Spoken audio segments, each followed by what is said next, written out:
कहानी की शुरुआत में हम मिन नाम की एक 5 साल की लड़की को सोने की कोशिश करते हुए देखते हैं। तभी अचानक से उसके रूम में उसे किसी के होने का एहसास होता है और वो तुरंत ही अपनी माँ वारी को चिल्लाकर बुलाने लगती है।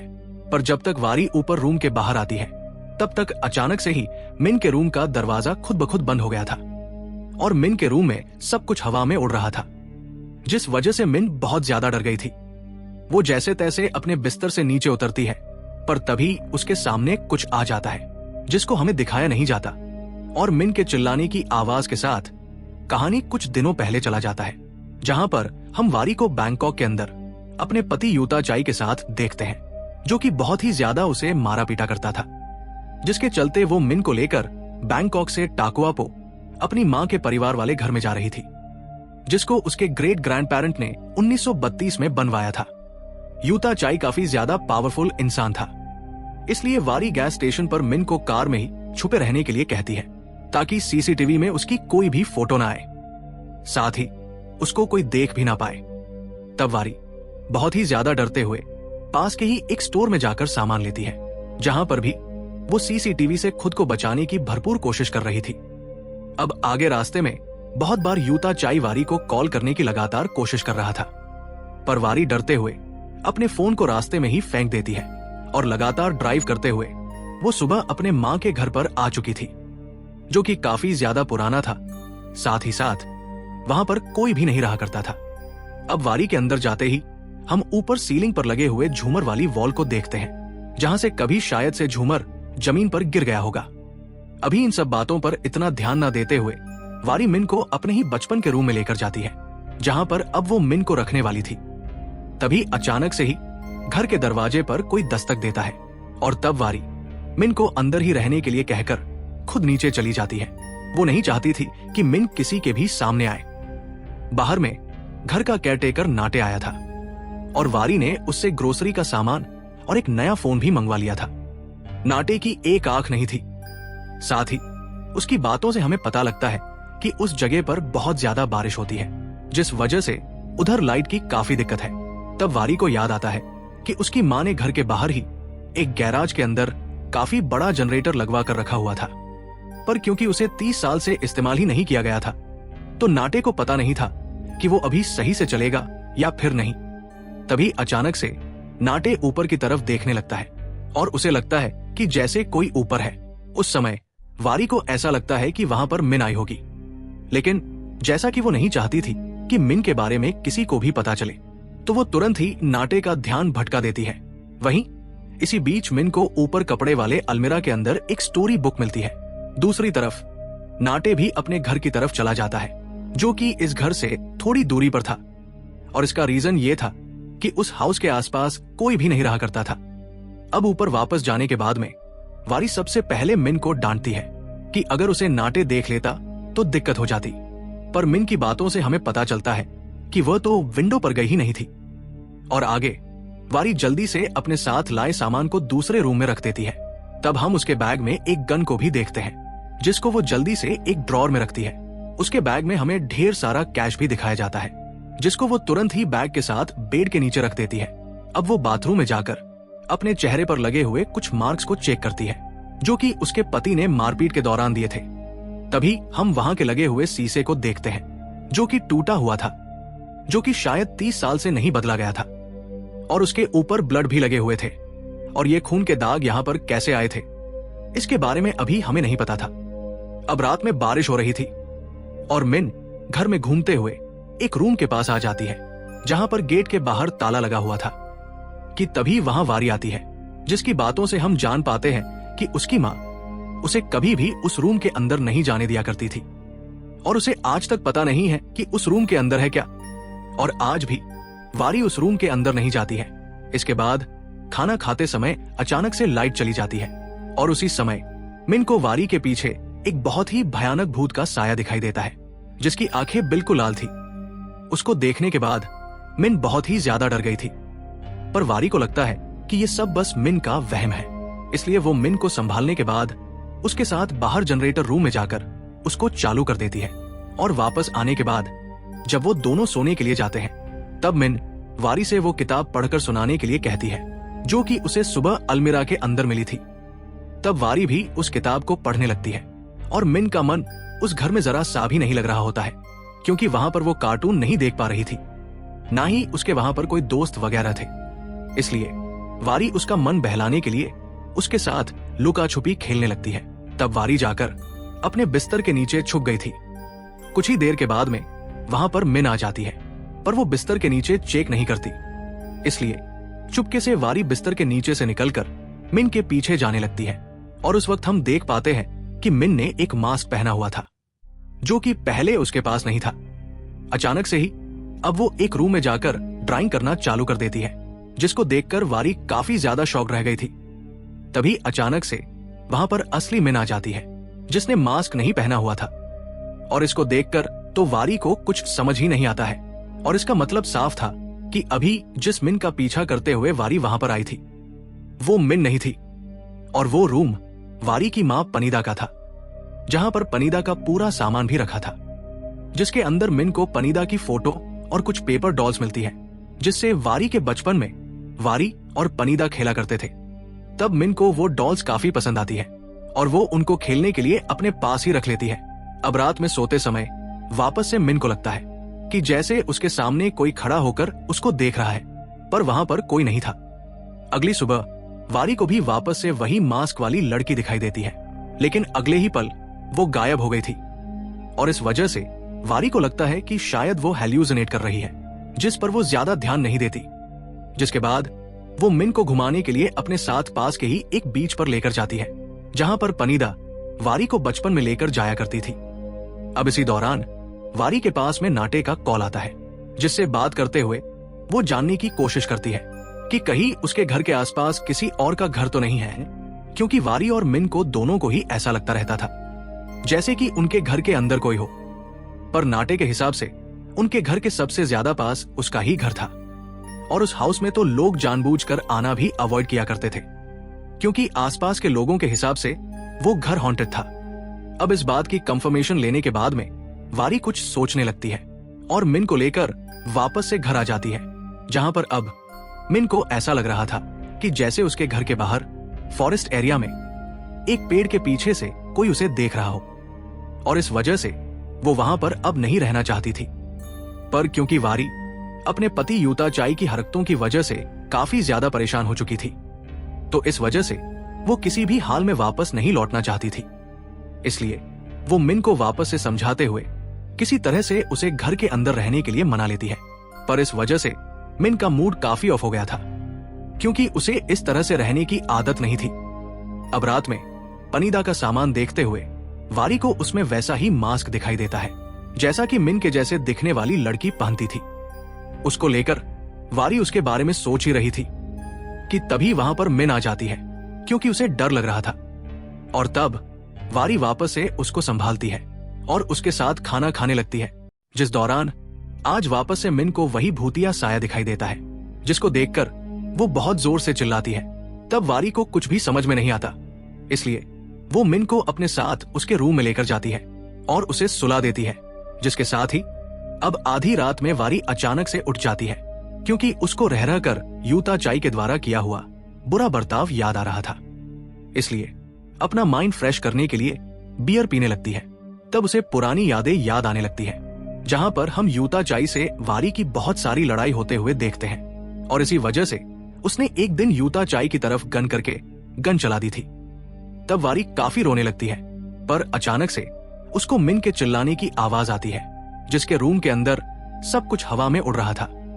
और ये वही सीन था जो कि हमने कहानी की शुरुआत में देखा था। तब वारी भागते हुए ऊपर जाती है, पर वो मिन के रूम के अंदर नहीं जा पाती है। तब वो मिन से बार बार गेट खोलने के लिए कह रही थी, पर मिन बिस्तर से नीचे उतरते समय गिर पड़ती है, जिसके साथ ही अचानक से उसके सामने वही भूतिया साया आ चुकी थी। पर तभी अचानक से ही अलमीरा के अंदर मिन खींची चली जाती है, जिसके तुरंत ही बाद रूम के अंदर सब कुछ नॉर्मल हो जाता है। लेकिन वारी जब रूम के अंदर आकर देखती है तो वो वहां पर मिन नहीं थी, यानी कि वो हवा में कहीं गायब हो गई। जिसके साथ ही सीन वहां से एक प्रेग्नेंट लेडी पुलिस ऑफिसर फा पर आता है, जिसे अचानक से ही मिन के गायब होने की खबर मिलती है और वो तुरंत ही वारी के घर पहुंच जाती है। वहां पर जाने के बाद फा सबसे पहले तो घर में पड़ी हुई मिन की चीजों की फोटो खींचने लगती है। पर उस समय जब फा वारी से मिन की फोटो मांगती है तो वारी के पास उसकी कोई फोटो नहीं थी, क्योंकि उसने अपना फोन फेंक दिया था और वो फोटोज वगैरह लेकर नहीं आई थी। तब फा वारी से उसके पति के बारे में पूछती है, पर वारी उसको उसके पति के बारे में ज्यादा डिटेल में नहीं बताती, जिससे कहीं ना कहीं फा इस बात को समझ गई थी कि वारी अपने पति से भागकर वहां पर आई थी। अब मिन के रूम में जाने पर वहां पर सब कुछ इधर उधर फैला हुआ था और तब वारी फा को सब कुछ बिल्कुल सच बताने लगती है कि कैसे अचानक से ही मिन के रूम में सब कुछ हवा में उड़ रहा था। पर ऐसी सुपरनैचुरल चीजों पर आसानी से पुलिस को भरोसा नहीं होता है। अब इतने में ही वहां पर फा के 2 पुलिस पार्टनर्स आ गए थे, जिनके नाम टेई और ऑफ था। वो वारी से कुछ और सवाल जवाब करते हैं, जिस दौरान ही वारी उन्हें ये सब बात बताती है कि मिन ने एक दिन पहले पेड़ के पास किसी को नोटिस किया था, पर पेड़ के पास जाने पर कोई भी क्लू उनके हाथ नहीं लगता है। तभी अचानक से फा वारी की ड्रेस पर लगे हुए ब्लड को नोटिस करती है, जो कि वारी के पिछली रात मिन को ढूंढते हुए लगे थे, क्योंकि वो खुद भी मिन के गायब होने के बाद जल्दबाजी में उसी पेड़ के पास आई थी और गिर गई थी। अब इतने में ही वहां पर उस हाउस का सर्वेंट नाटे भी आ जाता है, जिससे फा मिन के बारे में पूछताछ करती है, लेकिन उसे तो खुद वारी ने उसके बारे में कुछ नहीं बताया था, जिसके चलते वो भी सेम बात पुलिस को बताता है। और ये सब सुनने के बाद तो फा और उसके साथी ऑफिसर्स काफी ज्यादा शॉक्ड हो जाते हैं कि उसने किसी को मिन के बारे में क्यों नहीं बताया था, क्योंकि अब तक उन्हें यह पता ही नहीं था कि मिन कैसी दिखती है और वो सच में वारी के साथ आई भी थी या फिर नहीं। इसलिए फा मिन की मिसिंग रिपोर्ट ऐसे ही फाइल नहीं कर सकती थी। तब वो वारी को अपना नंबर एक पेपर पर लिख कर देती है, ताकि जब वारी के पास मिन के सच में होने का प्रूफ हो तब वो फा को कांटेक्ट करे। अब पुलिस स्टेशन पहुंचने के बाद फा को कहीं न कहीं वारी की बातों में सच्चाई नजर आ रही थी, इसलिए वो टेई के साथ वारी के बारे में पता करने के लिए उस पेट्रोल पंप और स्टोर पर जाती है, जहां पर उस हाउस आते समय वारी ने कार रोकी थी। पर उन दोनों ही जगहों में से किसी भी सीसीटीवी फुटेज में मिन नहीं दिख रही थी, और ऐसा वारी ने ही मेक श्योर किया था कि ऐसा ना हो ताकि उसका पति उसे ढूंढ ना पाए। इस वजह से टेई को लगने लगता है कि शायद वारी मेंटली अनस्टेबल होने की वजह से बस अपने आप ही ये चीजें इमेजिन कर रही थी, यानी कि वह कभी मिन को अपने साथ लेकर आई ही नहीं, और फा को भी अब ऐसा ही लगने लगा था।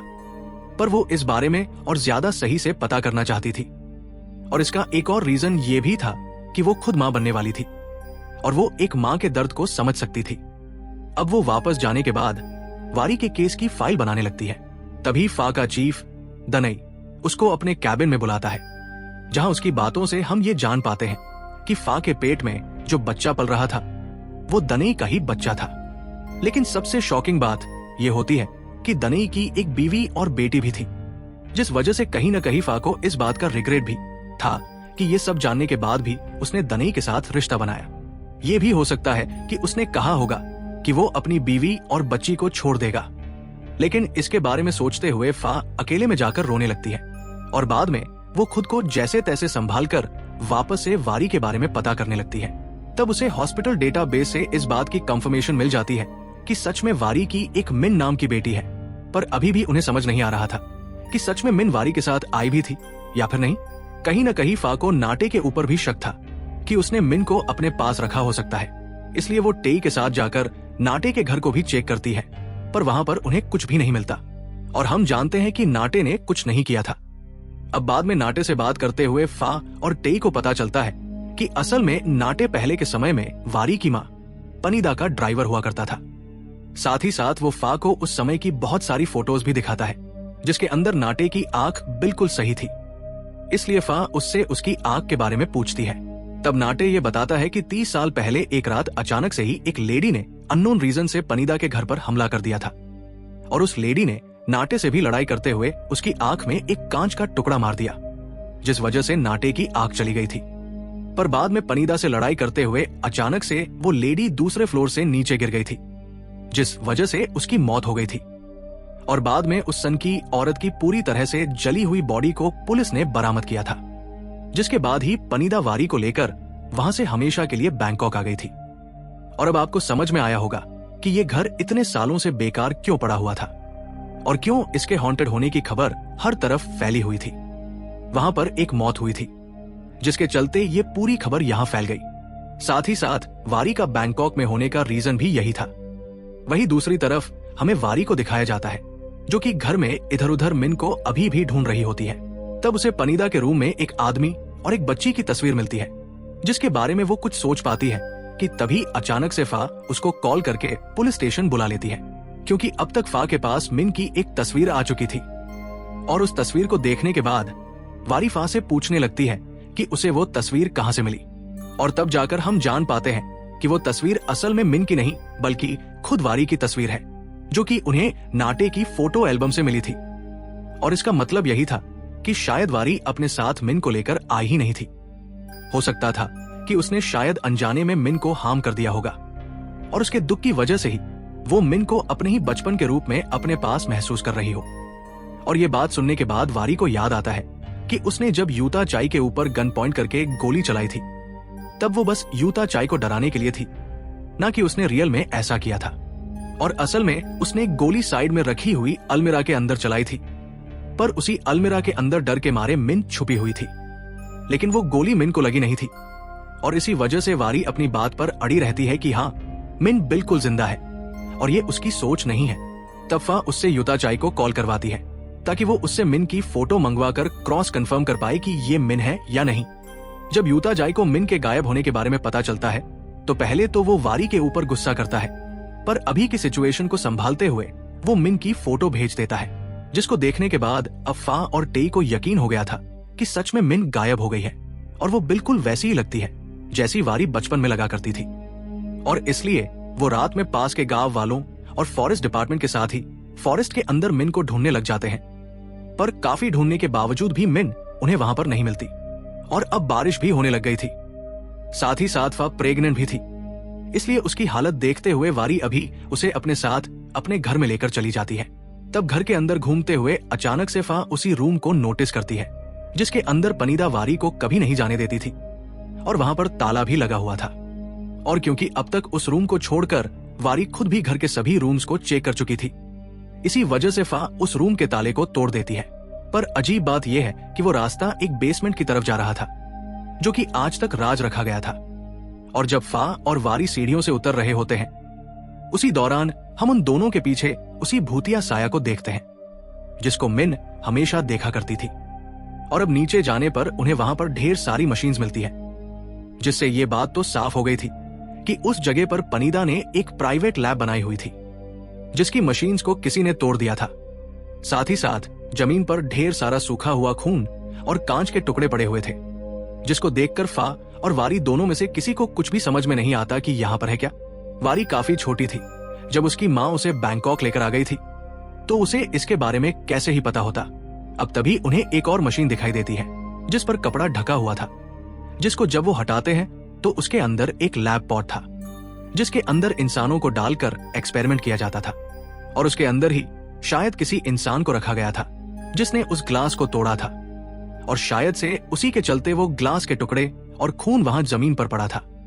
फा ये सब देखकर वहां और भी काफी सारे पुलिस वालों को बुलवा लेती है और सब जगह पर सही से चेकिंग करने लगती है।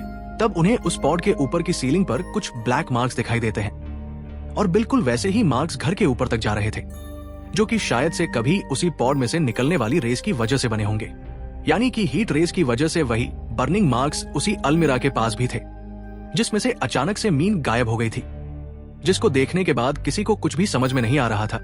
पर यह तो कंफर्म हो चुका था कि ये सब मार्क्स पनीदा के समय पर ही आए थे, क्योंकि पिछले 30 साल से तो वैसे भी कोई उस जगह पर नहीं आया था, क्योंकि वो लॉक्ड पड़ा हुआ था। यानी कि 30 साल पहले उस हाउस के अंदर कुछ तो हुआ था, जो कि बहुत ही भयानक था।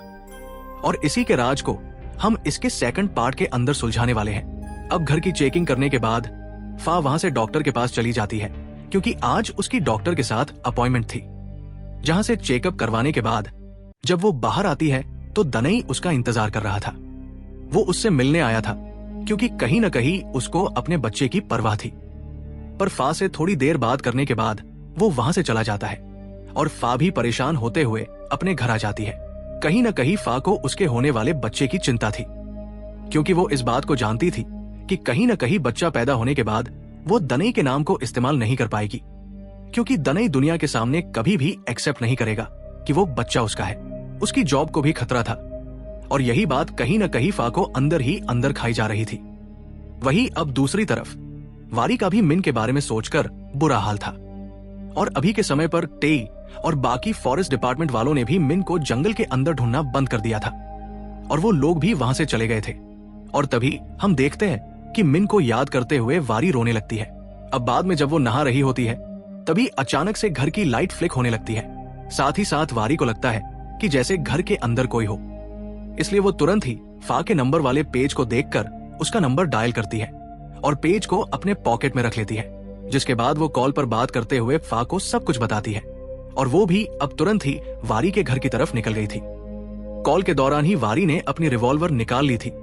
साथ ही साथ उसने रिवॉल्वर के बारे में फा को बता दिया था। तभी अचानक से वारी को घर के अंदर वही मास्क वाली मिन दिखाई देती है, जिसका पीछा करते हुए अब वारी खुद भी उसी अलमीरा के पास आ गई थी, जिसके अंदर अचानक से कुछ हलचल होती है और खुद वारी भी वहां से गायब होकर पहले तो नो ग्रेविटी जोन में आती है और बाद में जब उसकी आंख खुलती है तो वो उस समय में आ गई थी जब उसके बेसमेंट में बनी हुई लैब पूरी तरह से सही थी और उसके सामने उसकी मां पनीदा खड़ी थी, जो उसको शॉक्ड होकर देख रही थी। जिसके साथ ही अब कहानी यहाँ से पास्ट में चला जाता है, जहां पर हमको पूरी की पूरी कहानी वारी की मां पनीदा के पॉइंट ऑफ व्यू से दिखाई जाएगी। अब यहाँ से कहानी सीधा 1990 में आ जाती है, जहां पर हम पानीदा के पॉइंट ऑफ व्यू से पूरी की पूरी कहानी को घटते हुए देखेंगे कि ये सब जो हो रहा था वो कैसे हुआ। पानीदा अपने पति वाट और अपनी 5 साल की बेटी वारी के साथ ही उस हाउस में रहा करती थी। पानीदा एक प्रोफेसर और हाइड्रो इलेक्ट्रिक प्लांट में सीनियर इंजीनियर थी और उसके ऊपर काम का बहुत ही ज्यादा प्रेशर रहा करता था, जिस वजह से वो कभी भी वारी को सही से समय नहीं दे पाती थी। उस समय नाटे पानीदा का ड्राइवर भी था और यही सेम बात उसने फा को भी बताई थी। साथ ही साथ नाटे की बीवी वो वारी को संभालने का और एक मेड की तरह भी पानीदा के लिए काम किया करती थी। अब एक दिन वारी चाहती थी कि वाट और पानीदा उसके साथ बीच पर जाए और ये वही सेम बीच है जहां पर शुरुआत में वारी और उसकी बेटी मिल गए थे। अब इसके लिए सब तैयार भी हो गए थे, लेकिन अचानक से ही पानीदा को प्लांट में जाना था क्योंकि वहां पर उसे एक मशीन को अर्जेंटली टेस्ट करना था। तब वारी ये सुनते ही रोने लगती है। साथ ही साथ उसके पति को ये चीज ठीक नहीं लगती है, पर पानीदा इन सब पर ध्यान ना देते हुए सीधा ही प्लांट में जाकर अपना काम करने लगती है, जहां पर जैसे ही वो मशीन को चालू करती है तो मशीन में अचानक से करंट दौड़ पड़ता है और मशीन के ऊपर एक गोला सा बन गया था, जिसमें से एक पैर में पहनने वाली टूटी हुई ही नीचे आकर गिरती है, जिसका मतलब साफ था कि धोखे से पानीदा ने किसी तरह का एक पोर्टल बना दिया था, जो कि अगले ही पल गायब हो जाता है और इस पोर्टल के उसके अंदर से जो हील का टुकड़ा गिरा था वो शायद से या तो पास्ट से यहां पर आया था या फिर फ्यूचर से। अब ये उसके लिए काफी ज्यादा शॉकिंग बात थी और उसके बारे में ही घर जाकर रात भर पानीदा रिसर्च करती रहती है। तब अचानक से ही उसके पास वारी एक कहानी की किताब लेकर आती है ताकि पानीदा उसको पढ़कर सुनाए और ये वही सेम किताब थी जो कि मिन को शुरुआत में मिली थी, मगर काम में बिजी होने की वजह से पानीदा उसे वहां से उसके रूम में वापस भेज देती है, जिस वजह से वारी का मूड फिर से खराब हो गया था। साथ ही साथ वार्ड को ये चीजें सही नहीं लग रही थी। इसी वजह से वो पहले तो वारी को खुद जाकर बुक पढ़ते हुए सुला देता है और बाद में वो अपनी बीवी के ऊपर गुस्सा करने लगता है क्योंकि काम की वजह से वो वारी के ऊपर बिल्कुल ध्यान नहीं दे रही थी। अब अगले दिन हम देखते हैं कि वार्ड जबरदस्ती पानीदा को वारी और अपने साथ बीच की तरफ लेकर जा रहा था ताकि उनकी फैमिली अच्छे से रह पाए, लेकिन वाट और पानीदा के बीच में रास्ते में ही बहस हो जाती है और पानीदा गुस्से में गाड़ी रुकवाकर नीचे उतर जाती है। अब पानीदा बस कुछ कदम आगे बढ़कर पीछे मुड़ी ही थी कि तभी अचानक से उस कार को जिसके अंदर वारी और वाट बैठे हुए थे उसको एक ट्रक उड़ा देता है, जिससे कि मौके पर ही इन दोनों की मौत हो जाती है, जिसको देखकर तो पानीदा पूरी तरह से टूट गई थी। साथ ही साथ उसे बहुत ही ज्यादा रिग्रेट भी हो रहा था क्योंकि ये सब उसकी वजह से ही हुआ था, या फिर ये कहें कि शायद यही डेस्टिनी थी। उसकी किस्मत थी कि वो बच गई। अब वारी और वाट के फ्यूनरल के बाद उसे बहुत सारी थेरेपी लेनी पड़ती है, क्योंकि उसके दिमाग पर इस हादसे का गहरा असर पड़ा था।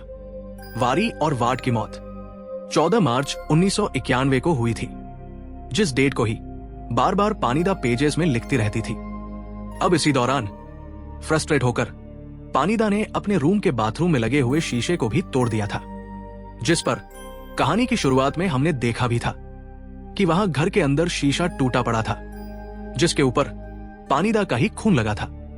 अभी फिलहाल वो किसी भी हाल में यही चाहती थी कि वारी और वाट किसी भी तरह से वापस आ जाए, लेकिन ये पॉसिबल नहीं था।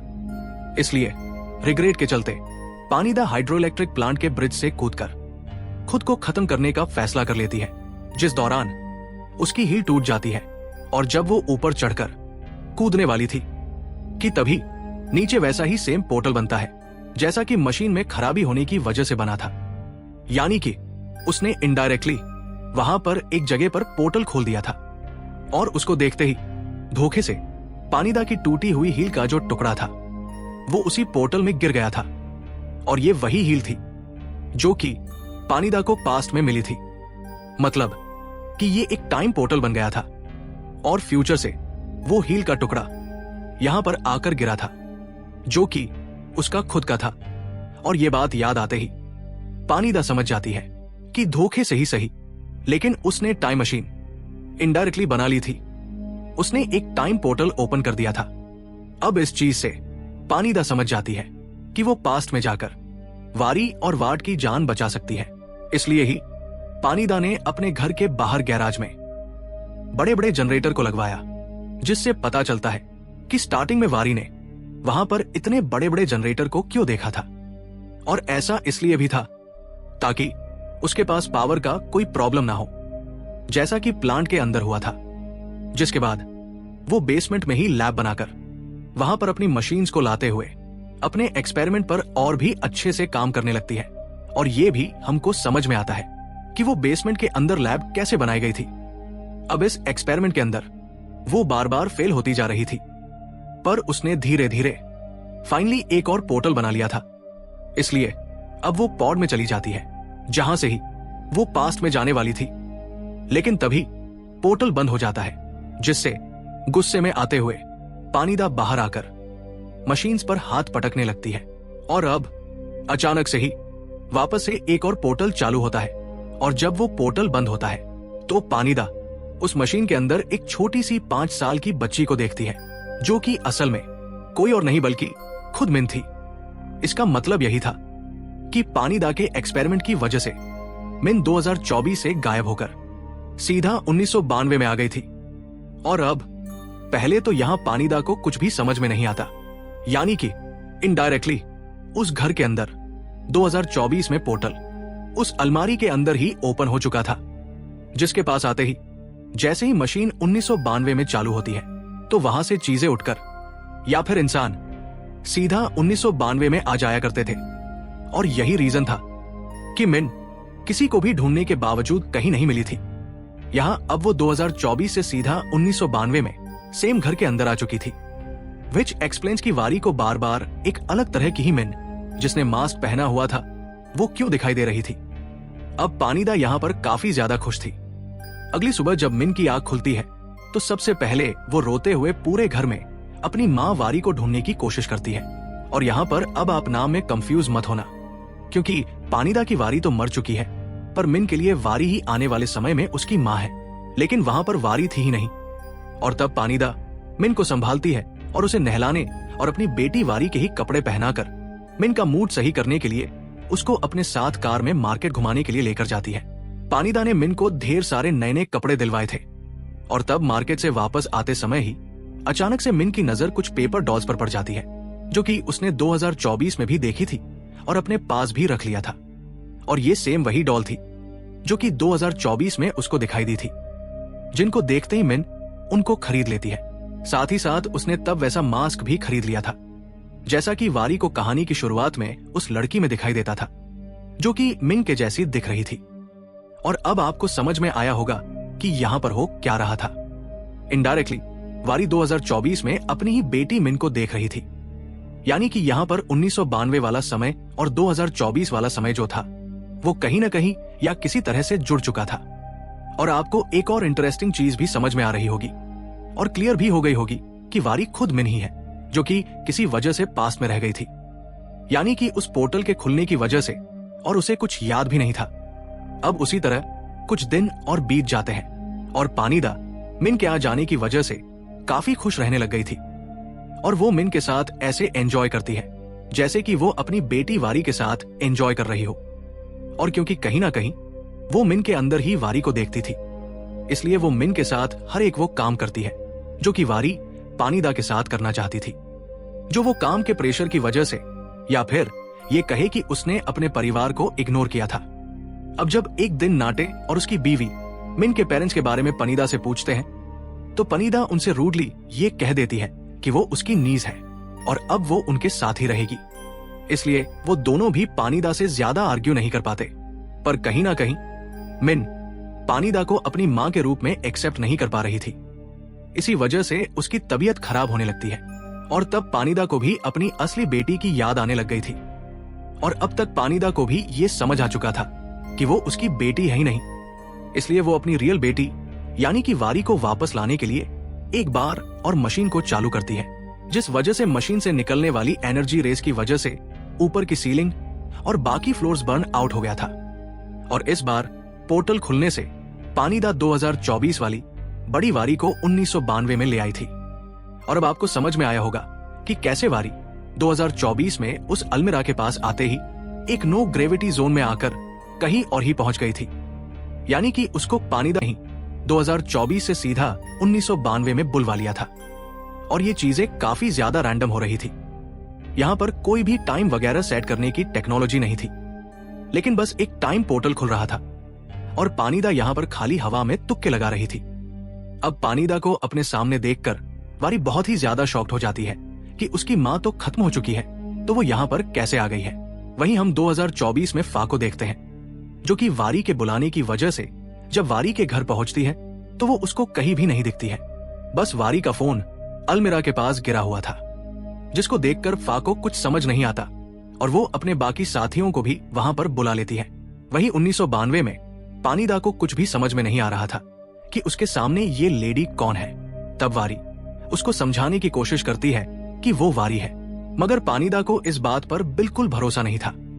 साथ ही साथ उस समय वारी के हाथ में वो गन भी मौजूद थी, जिसको आपको याद होगा कि वो 2024 में उसको लेकर घर में घूम रही थी, क्योंकि उसको लग रहा था कि शायद से वहां पर कोई है। इसलिए तब सबसे पहले तो पानीदा उससे वो गन लेती है और बाद में उसे उसी पॉट के अंदर बंद कर देती है, जिसके अंदर वो पोर्टल्स को बनाया करती थी। तब बार बार वारी उसे समझाने की कोशिश करती है कि वो उसकी ही बेटी है, लेकिन पानीदा को कुछ भी समझ में नहीं आता, जिसके बाद वो बस ऊपर चली जाती है।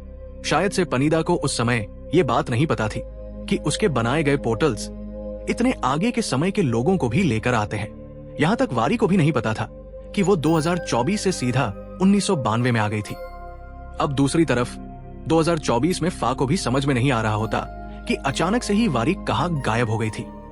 साथ ही साथ घर की सही से तलाशी लेने के बावजूद भी पुलिस के हाथ बस वो कैश से भरा हुआ बैग मिलता है। तब फा वाट और असली वारी की फोटो देखने के बाद उनके बारे में नाटे से पूछती है, जिस पर नाटे उसे वारी और वाट के बीच बस रिलेशन के बारे में बताता है कि वो बाप बेटी थे। और जब फा नाटे से बेसमेंट के अंदर रखी हुई मशीन्स के बारे में पूछती है तो नाटे बस इतना कहता है कि शुरू से ही उसको बेसमेंट में जाना मना था। पर हम उसके रिएक्शन से जान पाते हैं कि नाटे उस बेसमेंट के बारे में बहुत कुछ जानता था, पर वो फा को उसके बारे में बताना नहीं चाहता था। अब वापस से 1992 का समय दिखाया जाता है, जहां पर वारी अभी भी पॉड के अंदर बंद थी।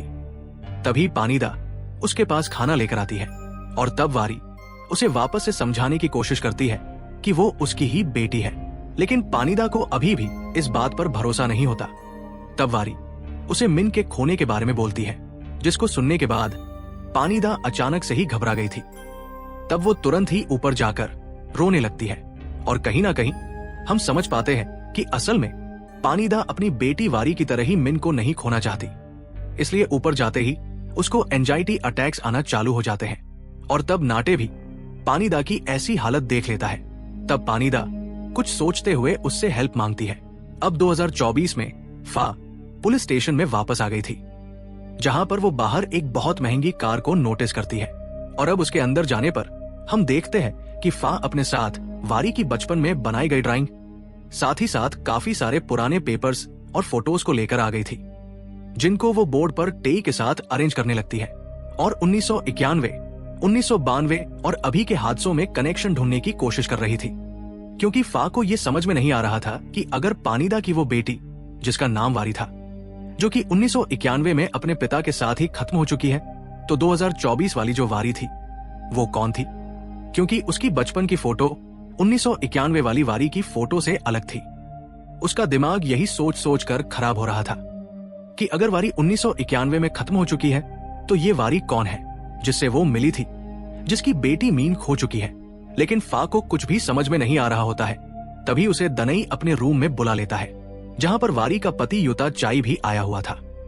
और तब जाकर हम जान पाते हैं कि असल में युता चाई एक हाई रैंकिंग आर्मी कर्नल है और इसी वजह से वारी को पता था कि युता चाई अपनी पोजीशन का इस्तेमाल उसे ढूंढने के लिए करेगा। और यही रीजन था कि वो छुपकर अपने फैमिली हाउस में बैंकॉक से टाकुआपो आ गई थी। अभी के समय पर युता चाई बस वहां पर अपने पैसों से भरा बैग लेने आया था, जिसको वारी अपने साथ लेकर आ गई थी। और जब फा ये देखती है तो उसे लगने लगता है कि शायद युता चाई ने वारी को ही किडनैप किया है, क्योंकि उसने पिछले दिन युता चाई की कार को उस हाउस के बाहर देखा था, जो सच बात थी। पर युता चाई उस समय बस वहां पर ऐसे ही गया था।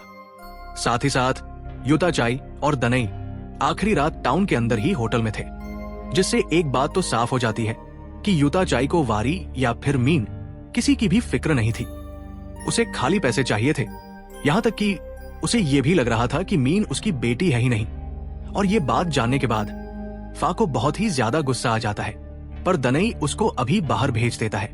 तभी फा 1992 में हुए उस हाउस वाले केस को स्टडी करने लगती है, जिसके एविडेंस बॉक्स के अंदर उसे वही रिवॉल्वर मिलता है जो कि वारी अपने साथ 2024 से 1992 में लेकर गई थी, जिसको देखने के बाद फा और भी ज्यादा शॉक्ड हो जाती है। जिसके साथ ही अब सीन वापस से पास्ट में 1992 में जाता है, जहां पर पनीदा ने नाटे को 2024 वाली वारी के ऊपर नजर रखने के लिए कहा था, क्योंकि उसको पता ही नहीं था कि वो कौन है। अब वारी उससे भी मदद मांगती है, लेकिन नाटे उसकी कोई हेल्प नहीं करता है, क्योंकि वो पानीदा से काफी डरता था और उसके लिए काफी लॉयल भी था। इसलिए तब वारी दम घुटने का नाटक करती है और जैसे ही नाटे पॉड को खोलता है, वैसे ही वारी उसको धक्का देकर ऊपर भागने की कोशिश करने लगती है। उस समय वारी मीन को भी देख लेती है, लेकिन इससे पहले कि वो कुछ बोल पाती, उससे पहले ही नाटे पीछे से आकर उसका मुंह बंद कर देता है। और तब मीन को लगा था कि नीचे कोई है, लेकिन पानीदा उसे वहां पर आकर नीचे जाने से मना कर देती है। इसके बाद वो नाटे को ऑर्डर देती है कि वो वारी को वहां से ले जाए और दोबारा कभी यहां लेकर ना आए, जिसका इनडायरेक्टली मतलब था कि वो उसे खत्म कर दे। वही 2024 में टेई और ऑफ जब उस रिवॉल्वर को देखते हैं तो उनके भी होश उड़ जाते हैं, क्योंकि वैसी रिवॉल्वर 1992 में बनी ही नहीं थी। इसलिए ऑफ उसके सीरियल नंबर के बारे में चेक करने में लग जाता है, जिससे उसको पता चलता है कि वो रिवॉल्वर 2006 में युता चाई के नाम पर रजिस्टर हुई थी। और ये बात सच में पूरी तरह से दिमाग घुमाने वाली थी। तब टेई को अचानक से फाइल देखकर एक बात और पता चलती है कि 1992 में जब उस हाउस का ये केस आया था, उस समय जिस पुलिस ऑफिसर ने केस की इन्वेस्टिगेशन की थी वो कोई और नहीं बल्कि वो फा के पिता विचाई थे। पर फा उनके बारे में कभी कोई बात नहीं करती थी और वहां से वो सीधा टेई के साथ उस होटल में जाने लगती है, जहां पर पिछली रात युता चाई और दनई रुके थे, जैसा कि उनका कहना था। क्योंकि कहीं ना कहीं उसे इस बात पर जरा भी भरोसा नहीं हो रहा था। पर वीडियो को चेक करने पर फा को पता चलता है कि पिछली रात युता चाई और दनई ने वहां पर लड़कियां भी बुलवा ली थी, ताकि वो उनके साथ रात बिता पाए। जिसका मतलब साफ था कि दनई अपने बीवी बच्चे के अलावा फा को भी धोखा दे रहा था, जिसको जानने के बाद तो उसका मूड और ज्यादा खराब हो जाता है और गुस्से में वो वहां से जाने लगती है। तब टेई उसके साथ जाने की कोशिश करता है, लेकिन फा उससे भी बहुत ही ज्यादा रूडली बिहेव करती है और वहां से अकेले ही इस कार को चलाते हुए अपने पिता के पास जाने लगती है। अब 1992 में हम नाटे को देखते हैं, जिसको पानीदा ने वारी की रिवॉल्वर दे दी थी ताकि वो उसको खत्म कर दे। और अभी नाटे वारी को कार में बांधकर रेडियो पर न्यूज सुनते हुए कहीं पर जा रहा होता है। तब वारी उसके पास गन देखकर समझ जाती है कि नाटे उसको जान से मारने वाला है, इसलिए वो पीछे से उसको लात मारकर कार का एक्सीडेंट करवा देती है, जिसमें नाटे और वारी दोनों ही घायल हो गए थे। और नाटे उस समय बेहोश हो जाता है और वारी जैसे तैसे कार से बाहर आने की कोशिश करती है। लेकिन इससे पहले वो बाहर आ पाती, वो रेडियो में 1992 की डेट सुनती है और इसको सुनते ही उसके होश उड़ जाते हैं। वो समझ जाती है कि वो पास्ट में आ चुकी है और उसे इस बात पर बिल्कुल भी भरोसा नहीं हो रहा था कि ऐसा कैसे हो सकता है। लेकिन तब उसे याद आता है कि अलमीरा के अंदर से रोशनी आई थी, तो उसको समझ आ जाता है कि उसके साथ क्या हुआ है। पर अभी वो इसके बारे में इतना न सोचते हुए उस हाउस की तरफ बढ़ने लगती है ताकि वो अपनी बेटी को बचा पाए। अब वो लगभग घर तक पहुंची गई थी। साथ ही साथ उसने मीन को एक पेड़ के पीछे छुपकर देख भी लिया था। और ये वही पल था जब 2024 में मीन ने देखा था कि कोई पेड़ के पीछे उसे देख रहा है। लेकिन अब वो उससे पहले वहां तक पहुंच पाती कि इतने में ही वहां पर नाटे उसके पास आकर उसे बेहोश करते हुए बेसमेंट में ले जाकर पॉड में फिर से लॉक कर देता है। अब 2024 में विचाई के पास पहुंचने के बाद फा जब उससे बात करती है तो हम जान पाते हैं कि कहीं ना कहीं फा अपने पिता को पसंद नहीं करती थी, क्योंकि पहले के समय में वो उसकी मां को दारू पीकर बहुत ही ज्यादा मारा पीटा करते थे, जिस वजह से उसकी मां की मौत भी हो गई थी। और उसके बाद से ही विचाई को भी अपनी बीवी की बहुत याद आया करती थी। लेकिन फा ने उसे कभी माफ नहीं किया था और उसे अपने पिता से कोई अटैचमेंट भी नहीं थी, इसलिए वो उससे सीधा 1992 के केस के बारे में पूछ लेती है, जिस पर विचाई को गुस्सा तो आता है, पर उसकी बातों से हम जान पाते हैं कि जिस लेडी की जली हुई लाश उनको उस हाउस में मिली थी, उसके बारे में कोई भी इंफॉर्मेशन मौजूद ही नहीं थी।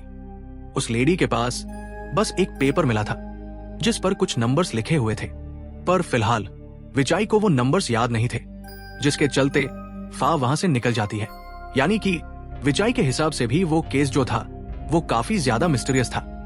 अब पुलिस स्टेशन में सबसे पहले वो टेई के सामने अपने बुरे बर्ताव के लिए माफी मांगती है और दोनों वापस से केस को समझने में लग जाते हैं। तभी फा को याद आता है कि आखिरी रात वारी ने भी उसे बताया था कि उसके पास एक गन है, पर वही गन 1992 में कैसे आ गई थी, ये सोचने वाली बात थी।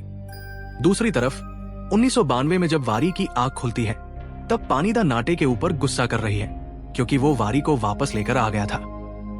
तब वो वापस से नाटे को गन देती है ताकि इस बार अगर वारी वहां से भागने की कोशिश करे तो नाटे उसे जान से मार डाले। और अब पानीदा के ऊपर जाने के बाद वारी खड़ी होकर नाटे को समझाने की कोशिश करने लगती है कि वो पानीदा की ही बेटी है। लेकिन नाटे को इस बात पर भरोसा नहीं होता और वो वारी को पानीदा की असली बेटी वारी की फोटो दिखाते हुए बताता है कि पानीदा की बेटी वारी और उसका पति वाट पिछले साल ही मर चुके हैं, यानी कि 1991 में। जिसको सुनने के बाद तो वारी के दिमाग ने काम करना ही बंद कर दिया था कि अगर 1991 में पानीदा की असली बेटी खत्म हो चुकी है तो वो कौन थी। 2024 में अब जब फा उन नंबर्स को चेक करती है जो कि 1992 में मिली बॉडी के पास था, तो अचानक से उसको समझ आ जाता है कि वारी और मिन दोनों उसी घर में हैं। लेकिन 1992 में टेई को तब कुछ भी समझ में नहीं आया था। साथ ही साथ अब फा बिना किसी को कुछ बताए सीधा उस हाउस की ओर निकल जाती है। वहीं 1992 में वारी को बहुत ही ज्यादा गुस्सा आ रहा था और उसी दौरान नाटे को यह बात भी पता चलता है कि मिन, जिसको पानीदा अपना नीज बता रही थी, वो असल में वारी की बेटी है जो कि यहाँ पर कैद है और वारी बस उसको लेना चाहती है। ये बात जानकर नाटे बहुत ही ज्यादा शॉक्ड हो चुका था कि पानीदा कितनी ज्यादा मेंटली अनस्टेबल हो चुकी है। बेसिकली पानीदा ने किसी बच्ची को दूसरे ही समय से किडनैप कर लिया था, पर वो पानीदा के खिलाफ नहीं जा सकता था। वो उससे काफी डरता था, इसलिए वो सच्चाई जानते हुए भी वारी की कोई हेल्प नहीं करता है। तब वारी गुस्से में अपने हाथ से पॉड के गिलास को पटकना चालू कर देती है, जिसके शोर की वजह से नाटे वहां से ऊपर जाकर दरवाजे के पास बैठ गया था। और अब जैसे ही पानीदा वहां पर आती है तो नाटे उससे मिन के बारे में बात करने की कोशिश करता है, लेकिन पानीदा उससे गुस्से में बस इतना कह देती है कि मिन उसकी बेटी है। जिसके बाद पानीदा मिन के पास जाकर उसे प्यार से सुलाती है और उसकी स्टोरी बुक को उसी अलमारी के अंदर रख देती है जहां पर 2024 में मिन को वो किताब मिली थी। अब दूसरी तरफ 2024 में कहीं ना कहीं फा को सारी कहानी समझ में आ चुकी थी कि आखिर हुआ क्या है, लेकिन वो इस चीज को प्रूफ नहीं कर सकती थी। इसलिए वो 1992 की फाइल को अपने साथ लाकर उस समय की फोटोज को देखती है और अब वापस से कहानी पास्ट में आ जाती है, जहां पर हम नोटिस करते हैं कि वारी रात के 3 बजे भी बहुत ज्यादा गुस्से में थी और तभी उसकी नजर पॉड में पड़े पत्थर पर पड़ जाती है, जो कि धोखे से उसके कपड़ों में तब आ गया था जब नाटे ने उसको जंगल में उसी पेड़ के पास बेहोश किया था। और अब उस पत्थर की हेल्प से ही पहले वारी पॉड के ग्लास को कमजोर करती है और बाद में धक्का देकर उसे तोड़ देती है, जिससे वो खुद भी घायल हुई थी। और 2024 में जो ब्लड के स्टेन को फा और वारी ने बेसमेंट में आकर देखे थे, वो खुद वारी के ही थे। और अब इतनी तेज आवाज सुनकर नाटे भी जल्दी से नीचे आकर वारी को गन पॉइंट पर ले लेता है, लेकिन वारी अब उससे नहीं डरती। उसका पूरा डर खत्म हो चुका था। वो खाली मिन को बचाना चाहती थी। तभी वो वहां पर टूटे हुए कांच के एक टुकड़े को लेकर सीधा नाटे की आंख में घुसा देती है, जिससे कि नाटे बहुत ज्यादा डर जाता है। और तब वारी भी समझ गई थी कि वो आदमी अंकल नाटे है, इसलिए वो उसे जान से मारे बिना गन उठाकर लड़खड़ाते हुए ऊपर मिन के रूम में चली जाती है। यानी कि उसको समझ में आ चुका था कि उसके अंकल नाटे की आंख उसने ही फोड़ी थी। और नाटे ने एक कहानी भी बताई थी कि कई साल पहले एक लेडी ने उसकी आंख के अंदर एक कांच का टुकड़ा मार दिया था, जिसकी वजह से उसकी आंख खराब हो गई थी। तो वो लेडी कोई और नहीं बल्कि वारी खुद थी। इसके बाद रूम के पास जाने पर वो मिन को देखकर बहुत ही ज्यादा इमोशनल हो जाती है, पर तभी पानीदा आकर वारी के बाल पकड़ते हुए उसे बाहर लेकर चली जाती है और उसका गला दबाने लगती है। तब वारी उसे वापस से समझाने की कोशिश करती है कि असल में मिन वारी की बेटी है और वारी मिन की, यानी कि यहां पर सब कुछ उल्टा पुल्टा हो चुका था और किसी वजह से वो दोनों ही टाइम ट्रैवल करके इस टाइम में आ चुकी है। ये सुनकर एक बार को तो पानीदा रुक भी जाती है, पर अगले ही पल वो वापस से वारी का गला दबाने लगती है, क्योंकि वो अब मिन को ही अपनी बेटी मानने लगी थी और वो उसको नहीं खो सकती थी। इनडायरेक्टली कहा जाए तो उसकी मेंटल हालत खराब हो चुकी थी। तब वारी पानीदा के पेट पर भी शूट करती है, लेकिन अब इस बात से और भी ज्यादा गुस्से में आते हुए पानीदा उसको सीधा दूसरे फ्लोर से धक्का देती है, जिसके बाद पहले तो वारी ऊपर लगे हुए झूमर से टकराती है और बाद में नीचे गिरने से उसके सिर पर गहरी चोट आ गई थी। उसी समय दूसरे फ्लोर पर लगा हुआ झूमर शॉर्ट सर्किट होने की वजह से जलता हुआ सीधा वारी के ऊपर जा गिरता है। इस वजह से वही वारी की मौत हो जाती है। अब प्रेजेंट टाइम में फा को सब कुछ अच्छे से समझ आ चुका था, जिसके चलते वो काफी रोने लगती है। और इतने में ही वहां पर यूता चाई, दनई, ऑफ, टेई और बाकी सब भी आ चुके थे। तब गुस्से में सबसे पहले तो फा यूता चाई को मारने लगती है, क्योंकि कहीं ना कहीं वारी की मौत यूता चाई की वजह से हुई थी।